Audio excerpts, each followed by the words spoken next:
Welcome to the deep dive. If you're an aspiring medical professional here in India, you definitely know the journey, right? It's a real marathon to get that white coat.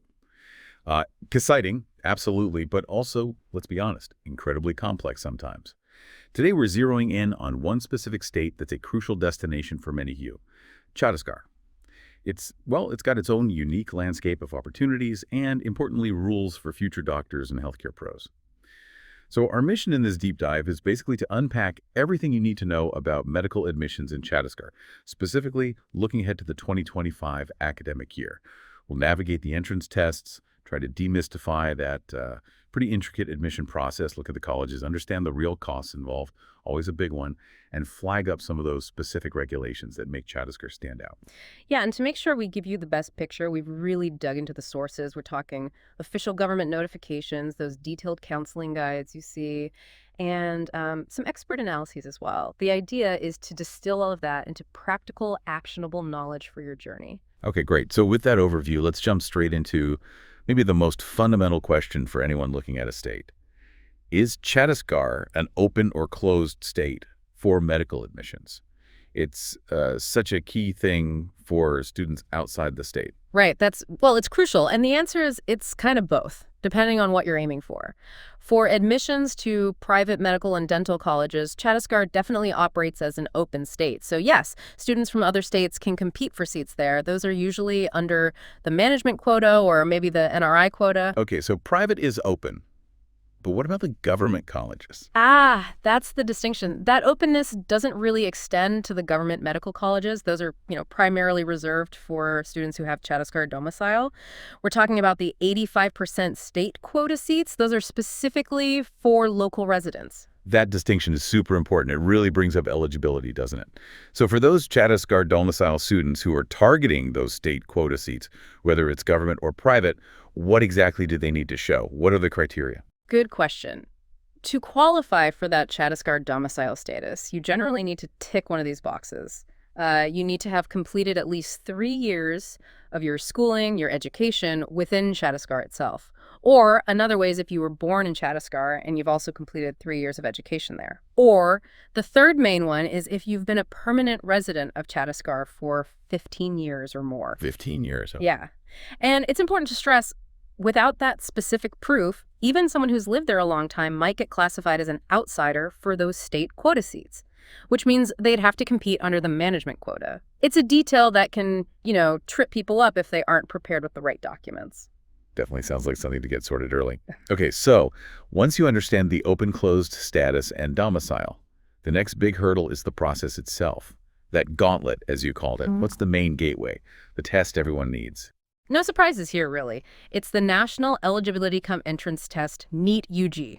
That's absolutely mandatory. Doesn't matter if you're aiming for MBBS, BDS, or even the AWUH courses like BAMS. Your NEET score is everything. For 2025, the exam itself is tentatively set for May 4th. And the results, well, usually they come out around mid-June. Keep an eye on the official NTA announcements for confirmation, of course. Right, standard procedure. So NEET results land mid-June. What happens next in Chhattisgarh specifically? How does their counseling work? Who runs the show? And what are the main steps? Okay, so you'll be dealing with a few different bodies depending on what you're aiming for. The main one for state seats is the Directorate of Medical Education, DME Raipur. They handle the online counseling for that big 85% state quota for MBBS and BDS. Then you've got the MCC, the Medical Counseling Committee. They manage the 15% All India Quota, or AIQ, seats in the government medical and dental colleges in Chhattisgarh. Plus, they handle all the seats in central places like AIMS Raipur. Okay. AIMS is separate. Exactly. And for the AUJ side of things, BAMS, BHMS, UMS, BNYS, there's the AACCC, that's the Ayush Admissions Central Counseling Committee. They do the AIQ seats for Ayush. And then the State Ayush Directorate handles the state quota seats for those courses. So yeah, you need to know which portal applies to you. It definitely sounds like keeping track of different bodies is key. And timing, as always, is critical. Can you give us a sense of the flow? The key dates or phases for MBBS BDS counseling in Chhattisgarh for 2025. Not necessarily exact dates, but the rhythm of it. Absolutely. The rhythm is important. Look, the exact dates can shift a little year to year, so checking the official DME Raipur site is non-negotiable later on. But the general pattern, based on official sources, involves 4 main rounds. Round 1 usually kicks off late July or early August. You get about a week for online registration and paying fees, then a similar window for choice filling and locking. After that, it's quick merit list, seat allotment, result, maybe all within a few days. Then comes a crucial period, maybe 5 or 6 days, for the physical document, check the scrutiny, and attend at the college you've been allotted. Okay, so round 1 is pretty intense. What about round 2? Round 2 follows a very similar pattern, usually starting a few weeks after round 1 wraps up, maybe late August into early September. Same deal. Registration, choice filling, allotment, scrutiny, admission. Then you have the mop-up round, typically mid-September, and finally the stray vacancy round right at the end of September to fill any last seats. The big takeaway on timing is that the whole process, from that first registration to the final admission deadline, aims to be wrapped up by September 30th. But again, please check the official DME site for the final confirmed schedule. That flow makes sense. But you mentioned quirks before. Beyond the dates, what are those specific, maybe unusual rules in Chhattisgarh's counseling that students absolutely must know? The things that could really catch someone out? Yes, the quirks. This is vital. First, and this is a big one, physical document verification, they call it scrutiny, is mandatory in round 1 for everyone who gets allotted a seat. Everyone. Even if you're thinking of not taking it. Yes, even if you think you might not take the admission, you have to show up for scrutiny with your original documents. If you fail to appear, you are simply eliminated. Not just from round 1, but from the entire Chhattisgarh State counseling process for the year. Wow. Okay, that's huge. So the free exit in round 1 doesn't mean you can skip scrutiny. Exactly. Round 1 does allow a free exit, meaning you can decline the allotted seat without losing your security deposit, but that free exit does not exempt you from the mandatory scrutiny step if you were allotted something. It's a common point of confusion and a costly mistake to make. Another key rule is about seat non-reallotment. Let's say you get a seat in round 1, especially a government medical college seat, and you decide not to take admission after scrutiny. Fine, you get your free exit, but that specific seat cannot be allotted to you again in round 2 or the mop-up. Ah, interesting. So you can't change your mind later and hope to get the same seat back. Precisely. And the rule gets tougher in round 2. If you're allotted any seat in round 2 and you don't join, not only is that seat gone for you in later rounds, but you also forfeit your security deposit. Also, something to watch out for: fresh registration. Generally, you can only register for the Chhattisgarh NEET UG counseling during the round 1 window. If you miss that initial registration period, you typically can't jump in later for round 2 or mop-up. So get in early or miss out entirely. Pretty much. However, there is some flexibility. While registration is usually a one-shot deal, choice filling, deciding your college preferences, is often open in every round. So you can usually add, delete, or reorder your choices in round 2 and mop-up, which isn't always the case elsewhere. That gives you some strategic wiggle room. Okay, these rules are definitely critical. Given all this, let's talk practicalities. What about the money side of the registration fees, and what documents should students have ready to go for all this? Right, the fees. The initial registration fee itself isn't too bad. It's non-refundable, $1,000 for the general category and $500 for reserved categories like SC, ST, OBC. For NRI candidates, it's higher, $10,000. But then there's the security deposit. This is the potentially refundable amount. If you're only applying for government colleges, it's $5,000. However, if you're applying for private colleges or for both government and private, it jumps significantly to 1 lakh rupees. 1 lakh. Okay, that's substantial. And that's the amount at risk if you don't follow the rules from round 2 onwards. Exactly. That's the deposit subject to forfeiture if you get a seat in round 2 or later and decide not to join.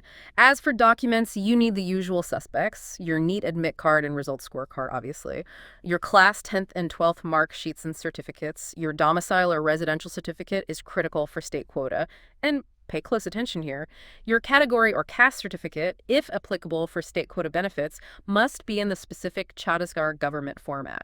The central government format won't work for state seats. That's a key detail. Yeah. What else? You'll need an income certificate if you're applying under OBC category, a character certificate, usually from your last institution, and if you have a disability, the PWD certificate. But again, critically, it must be issued by the designated state medical board in Chhattisgarh, not just any medical board. And the biggest reminder: bring your original documents to the physical scrutiny and admission. Photocopies are needed, sure, but they will verify against the originals. No originals often means no admission. Got it. Originals are non-negotiable. Okay, let's zoom out now. We've talked process, rules, documents. What about the actual colleges and the number of seats? What does the landscape look like for MBBS, BDS, and maybe the AYUS courses in Chhattisgarh? Sure, let's look at the numbers. For MBBS, Chhattisgarh has in total 16 medical colleges. That translates to 2,255 MBBS seats overall.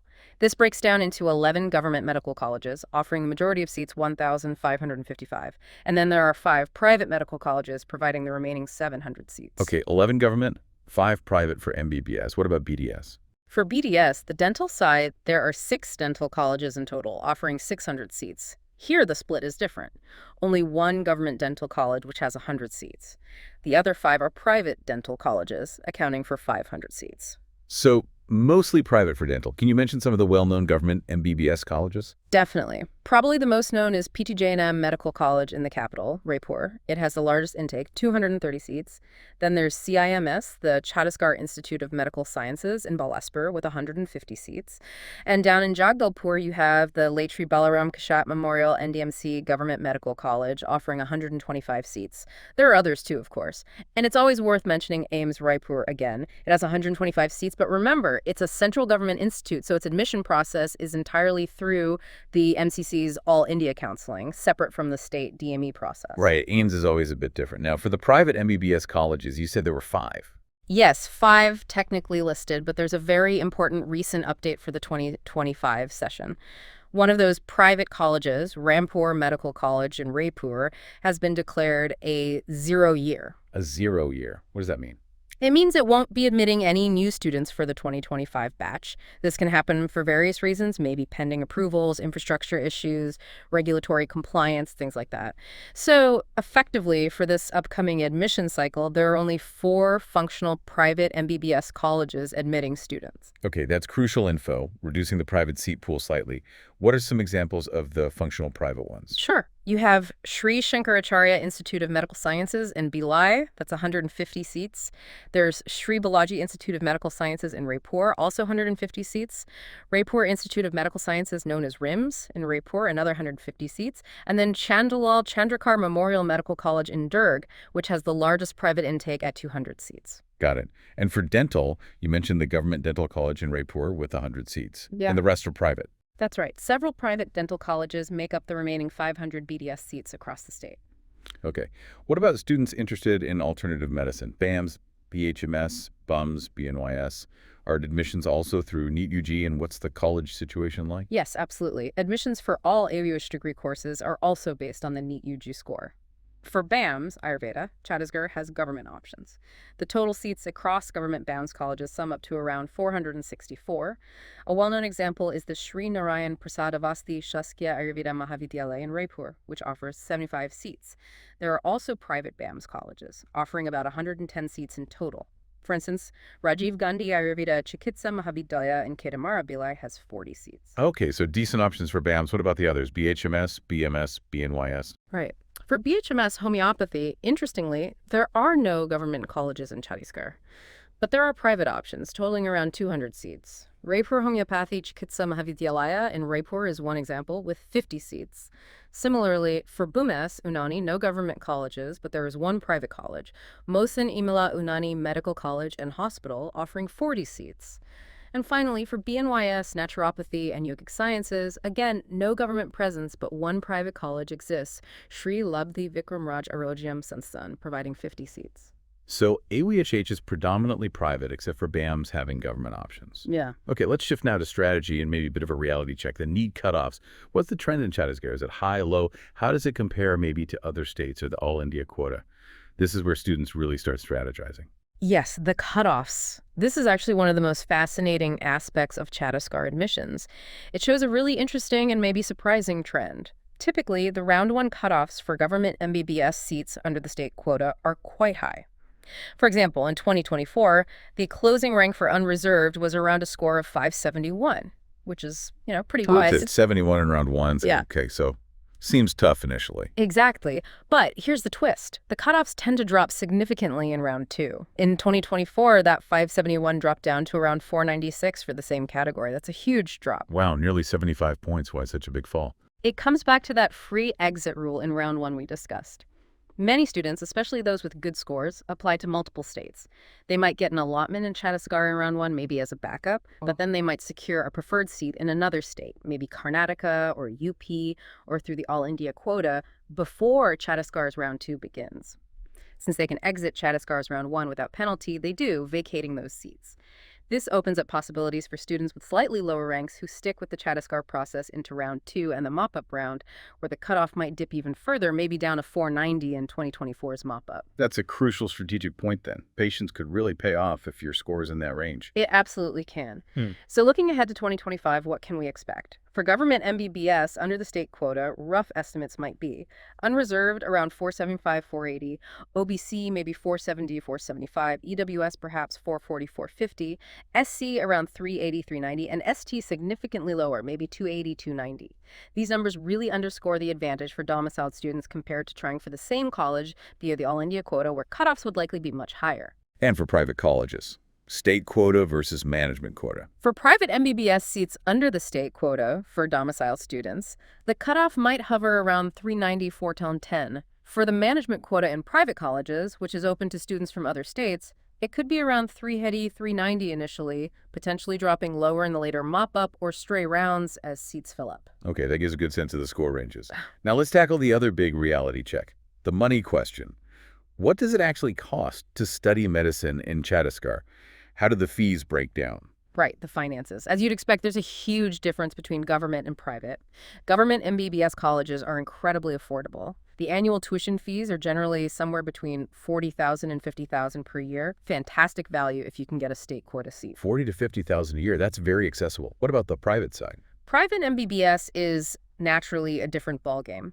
The base tuition fees are typically listed in the range of about $6,000 to $6,045,000 per annum, so 6 to 6.5 lakhs.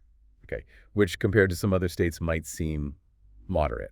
It might seem moderate on the surface, yes, but, and this is a huge but, you have to be really careful about the total annual cost. While base tuition is that much, there are often significant additional charges, development fees, miscellaneous fees, caution money, etc. These overheads can push the total annual expense up considerably, maybe to somewhere between $7 million and $45,000 and almost $8,000 per year. So closer to 8 lakhs annually in reality. 8 lakhs a year. That's a significant jump from the base tuition. It is. And there's another critical financial point, especially for planning the first year. Students often need to be prepared for a much higher upfront payment in year one, potentially needing access to funds around 22 lakhs. 22 lakhs up front. Why so high? Is that just fees for multiple years? Not exactly multiple years fees, but it includes the first year's full fees, around 8 lakhs, hostel fees, deposits, and often a requirement for a bank guarantee for the second year's tuition fee. So the college wants proof right at the start that you can cover the second year too. This bank guarantee, maybe around 7.5 lakhs, usually needs to be secured via a fixed deposit, FD, or sometimes a property mortgage shown to the bank. It's a way for the college to ensure payment security. Wow. So you need the first year's cash plus proof you can cover the second year right from day one. That requires serious financial planning way ahead of time. Absolutely. It's a major factor that students and parents need to be aware of very early on. It's not just about the annual fee number. What about NRI quota fees? NRI fees are, as expected, much higher. You're looking at around $35,000 USD per year. The total package cost over the whole course is estimated somewhere between 1.10 to 1.13 crore. Okay. And the AYUSH courses? Yeah. Presumably much lower. Oh yes, significantly lower. For government BAMs, it's very affordable, maybe $19,750 to other $126,000 per year. Private BAMs is higher, around $1,028,000 annually. Private BHMS is roughly $63,000 to other $66,000 per year. And private BAMs is around $67,000. So definitely more budget-friendly alternatives. And accommodation, is that usually included or separate? Generally separate from the tuition fees. For example, looking at BAMS hostels, the first year cost might be around $12,000, which likely includes a one-time caution deposit, and then subsequent years might be around $7,000 per annum for the room. Food costs in the mess would be additional on top of that. Okay, that makes sense.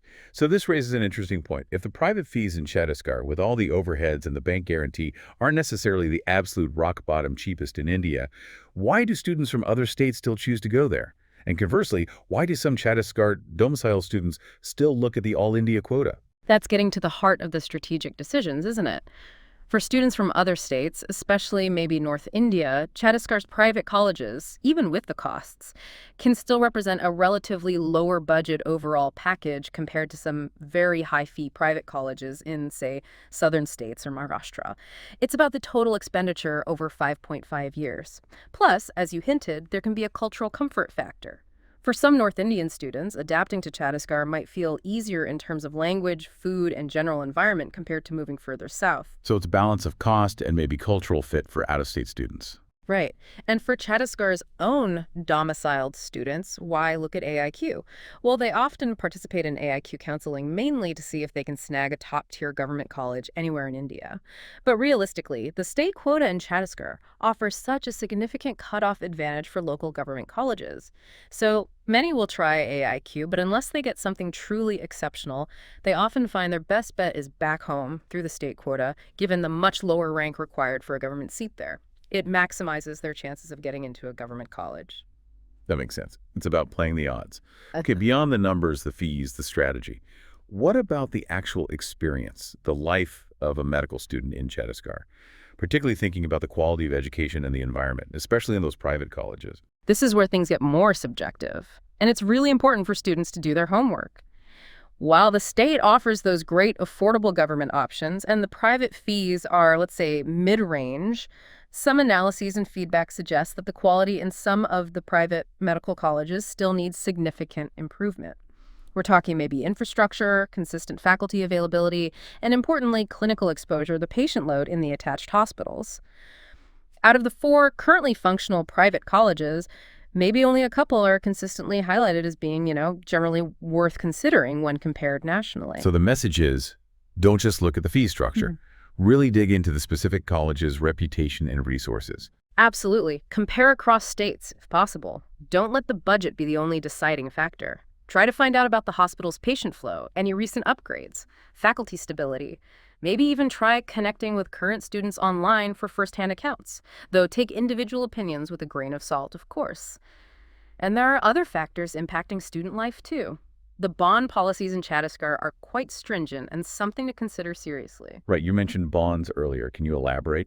Sure, there's a mandatory rural service bond after graduation. If you're in the general category, you either serve for a year in a designated rural area, or you have to pay a bond amount of 25 lakhs. For reserved categories, the bond amount is 20 lakhs if you don't serve. And then there's a separate, very hefty seat-leaving bond.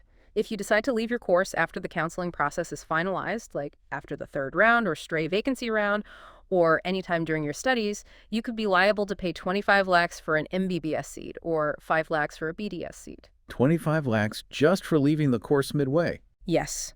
It's a very strong deterrent against students blocking seats and then leaving.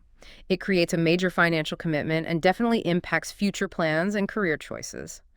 It means you need to be very sure about pursuing medicine in that college before accepting the seat finally. One other small point, colleges conduct their own medical fitness checks during admission. While usually a formality, if you fail this check for some reason, it could potentially lead to cancellation of your admission even after you've been allotted the seat through counseling. Okay, the bonds and fitness checks add another layer of things to be prepared for. Before we wrap this up, any final updates or recent news snippets from your sources about medical admissions in Chhattisgarh that listeners should keep in mind? Well, the big picture news is the general trend from the NMC, the National Medical Commission. They've approved a lot of new medical colleges across India recently, something like 112. This overall increase in seats nationwide should, theoretically, have some impact on cutoffs everywhere, potentially making things slightly less competitive, though the number of aspirants is also rising. Specific to Chhattisgarh, the main recent news is what we discussed, confirming that Rampur Medical College in Raipur has that 0 year for 2025 admissions. So factor that reduction in private seats into your calculations if you were considering it. Right, the 0 year is key practical info. So bringing all this together, the process, the rules, the cost, the colleges, the life, if you were to connect it all to the bigger picture for our listeners, what's the main takeaway you think they should ponder? I think the main thing is realizing that navigating medical admissions isn't really about finding one single perfect college or state. It's much more about understanding this really intricate web war The specific rules, the real costs beyond tuition, the quality nuances, even cultural factors that vary so much state by state. Chhattisgarh really highlights this. It offers this unique mixed accessibility, especially for its own residents, through lower cutoffs and affordable government seats, but also demands this very stringent commitment, particularly with those financial bonds and the mandatory scrutiny. It's a state where, honestly, patience during counseling and doing really meticulous research beforehand can make a massive difference. That's a great summary. Really emphasizes informed decision-making. So here's a final thought for everyone listening. As you weigh up all your options for this incredible medical journey, think beyond just where you might get in. Consider what kind of journey that specific institution, and indeed that state with all its rules and environment, will actually shape for your medical career and, just as importantly, for your personal growth over those crucial 5 or 6 years. What trade-offs, when you really think about it, are you willing to make to achieve that dream?